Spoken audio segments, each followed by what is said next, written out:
प्यारे बच्चों, शुभ संध्या। आज मैं आपके लिए एक और विषय लेकर के हाजिर हूँ।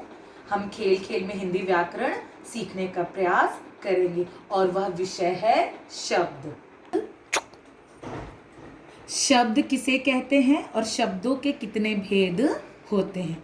एक या अधिक वर्णों से बनी हुई सार्थक ध्वनि समूह को शब्द कहते हैं। एक या अधिक वर्णों से बनी हुई सार्थक का अर्थ है जिसका एक अर्थ निकलता हो। ध्वनि समूह को शब्द कहते हैं, जैसे न, आ, कमल, पुस्तक आदि। ठीक है, न, नहीं, आ, बुलाना, कमल, फूल का नाम, पुस्तक, किताब आदि। शब्द के भेद। शब्द के 4 प्रकार से भेद अलग अलग हैं, जैसे व्युत्पत्ति के आधार पर, व्युत्पत्ति अर्थात शब्दों के बनावट के आधार पर। उत्पत्ति के आधार पर, उत्पत्ति का अर्थ है कहाँ से वह उत्पन्न हुआ है, उत्पत्ति के आधार पर। तीसरा है अर्थ के आधार पर, विभिन्न शब्दों के अलग अलग अर्थ होते हैं। चौथा है प्रयोग के आधार पर, शब्दों के अलग अलग भेद होते हैं। आज हम एक विषय लेंगे, व्युत्पत्ति के आधार पर शब्दों के भेद। व्युत्पत्ति या बनावट के आधार पर शब्दों के 3 भेद हैं। पहला रूढ़, दूसरा यौगिक और तीसरा योग रूढ़। ठीक है, रूढ़ किसे कहते हैं? जो अन्य शब्दों के योग से ना बने। ठीक है, जो अन्य शब्दों के योग से ना बनता हो तथा जिनके टुकड़ों का कोई अर्थ ना निकलता हो, उसे हम रूढ़ शब्द कहते हैं। जैसे किताब, यहाँ की ता ब, इसको हम अलग अलग कर लिए। ठीक है, इनका अलग से कोई अर्थ नहीं है। उसी प्रकार नाक, यहाँ ना है, क है, इसको अलग करने पर इसका कोई अर्थ नहीं निकलता है। ठीक है, स्पष्ट है रूढ़। दूसरा है यौगिक, नाम से ही स्पष्ट है, जो शब्दों को मिलाकर बने।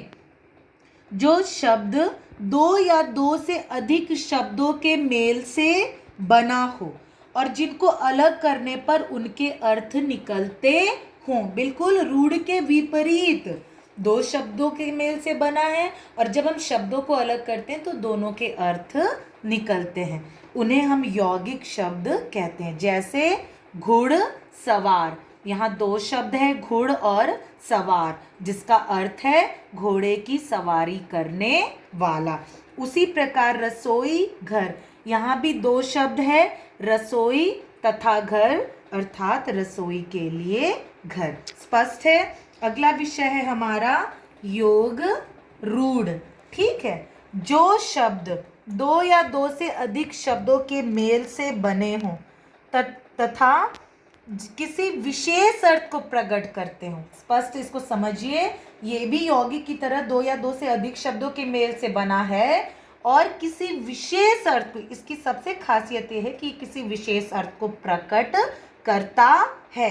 जैसे पंकज, यहाँ पंख और ज है। ठीक है, पंख का अर्थ है कीचड़ और ज का अर्थ है जन्मा, अर्थात कीचड़ में जन्मा, परंतु पंकज का अर्थ है कमल। उसी प्रकार जैसे एक और उदाहरण जलद, यहाँ जल और द अलग अलग हैं। जल का अर्थ है पानी और द का अर्थ है देने वाला, अर्थात पानी देने वाला, जबकि जलद का अर्थ रूढ़ रूप से हम बादल लेते हैं। ठीक है, स्पष्ट है। योग रूढ़, जो 2 या 2 से अधिक शब्दों के मेल से बना है और जो किसी विशेष अर्थ को ग्रहण करता है। अब हम अलग अलग उदाहरण से और स्पष्ट करेंगे इसको। रूढ़, नाक, कान, गला, सूना, हाथ, इनको हम अलग अलग तोड़ेंगे। ना, क कोई अर्थ नहीं, का, न कोई अर्थ नहीं, ग, ला कोई अलग करने पर अर्थ नहीं निकलता है। लेकिन नाक का अर्थ है, कान का अर्थ है, गला का अर्थ है। यौगिक, पाठशाला, पाठ का के लिए शाला, विद्यालय, विद्या के लिए आलय, दोनों का अर्थ है। पाठ का भी है, शाला का भी अर्थ है, विद्या का भी अर्थ है, आलय का भी अर्थ है। ठीक है, रसोई के लिए घर, राजपुत्र, राजा का पुत्र, दही बड़ा, दही में डूबा हुआ बड़ा।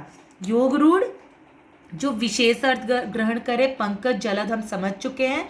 चक्र, पाणी, चक्र है, पाणी का अर्थ है हाथों में जिसके, किसके? विष्णु। ठीक है, विशेष अर्थ।